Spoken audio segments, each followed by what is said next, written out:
Hello guys, welcome to FM Grooming Studio. So இன்றைக்கி நம்ம பார்க்க போகிற டாபிக் என்னென்னு வந்து பார்த்தீங்கன்னா, நம்ம ஜீரோ ஃபேட் பண்ணுறோம் இல்லை மிட் ஃபேட் பண்ணுறோம் அப்படின்னா நிறைய பேருக்கு அதில் என்ன ஆகும்னா, நம்ம லைன் அப் பண்ணும்போது அந்த கைடு வந்து மிஸ் ஆகும்.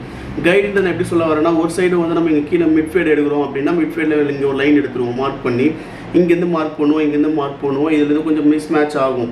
ஸோ இதை நம்ம எப்படி கரெக்டாக எடுக்கலாம் அப்படின்னு தான் நான் உங்களுக்கு சொல்ல போகிறேன். இதில் ஒன்றும் இல்லை, பெரிய சிம்பிளான ஒரு விஷயம் தான். நம்ம ஐப்ரோ இருக்குது பார்த்தீங்களா, நம்ம கஸ்டமரோட ஐப்ரோ நீங்கள் செக் பண்ணிக்கோங்க. இதில் லோ ஃபேட் பண்ணணும் அப்படின்னா லோ ஃபேட்க்கு இந்த எண்டு வருது பார்த்தீங்களா, ஐப்ரோ எண்டு, இந்த எண்டுலேருந்து நீங்கள் லைன் அப் பண்ணிக்கோங்க. அதே மாதிரி இந்த பக்கம் எண்டுலேருந்து இங்கே லைன் அப் பண்ணுங்கள். மிட் ஃபேட் அப்படின்னா இந்த கார்னர் வருது பார்த்தீங்களா, இங்கேருந்து மேலே, அதில் இருந்து இது ஸ்ட்ரைட் லைன் மிட் ஃபேட்க்கு. இங்கேருந்து நீங்கள் லைன் அப் பண்ணிட்டு அதுலேருந்து நீங்கள் பிளெண்ட் பண்ண ஆரம்பிச்சிங்கன்னா அது மிட் ஃபேட் லுக் வந்துடும். லோ ஃபேட்னா நம்ம இங்கே ஐப்ரோ எண்டுலேருந்து இங்கேருந்து லைன் அப் பண்ணிட்டு நீங்கள் அப்படியே இது பண்ணிங்கன்னா இங்கேருந்து ஸ்ட்ரைட்டாக பார்க்கும்போது அந்த லைனில் வந்து ஃபேட் வந்து நீட்டாக தெரியும். ஓகேங்களா? ஸோ இந்த ட்ரிக்கை யூஸ் பண்ணி பார்த்துட்டு எப்படி இருக்குன்றது எனக்கு கமெண்ட்டில் சொல்லுங்கள். அடுத்த ஒரு வீடியோ வந்து பார்க்குறேன். பாய்.